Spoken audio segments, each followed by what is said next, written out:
Transmitting the distress signal SOS using Morse code through a light is a valid method described in Coleridge's Annex 4 for distress signals.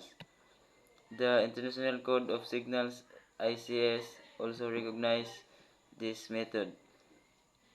Coleridge, an explorer of the international regulation for preventing collisions at sea, Coleridge lists various distress signals, including a signal made by radiotelegraphy or by any other signaling method consisting of the group SOS in the Morse code.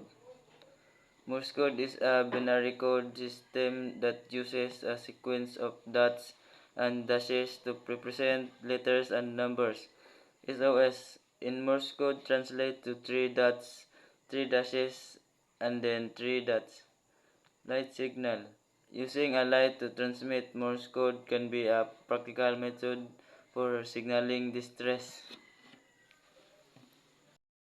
Accordance with Coleridge Annex 4 and ICS, when vessel receives a distress signal in the form of SOS through Morse light, it must act immediately in accordance with international maritime rules. Explanation: receiving a distress signal SOS through Morse light. Recognition of the signal. The distress signal of SOS is sent Morse code using a light source.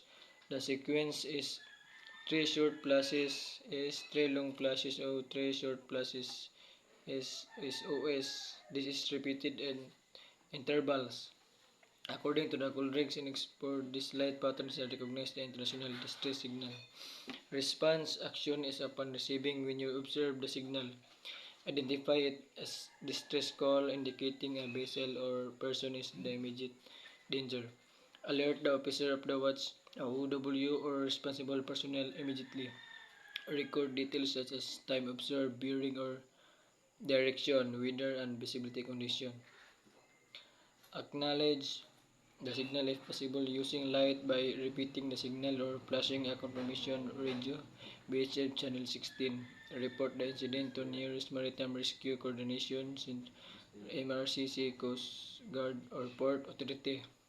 Proceed to the render assistance if it's safe and appropriate as per SOLAS chapter by Regulation 33, Coleridge Rule 5 Lookout and Rule 7 Risk of Collision. ICS Relevance. The International Code of Signals ICS also recognition SOS as universal distress signal regardless of method, light, sound, or radio. It mandates that all ships must be able to recognize and respond to such signals.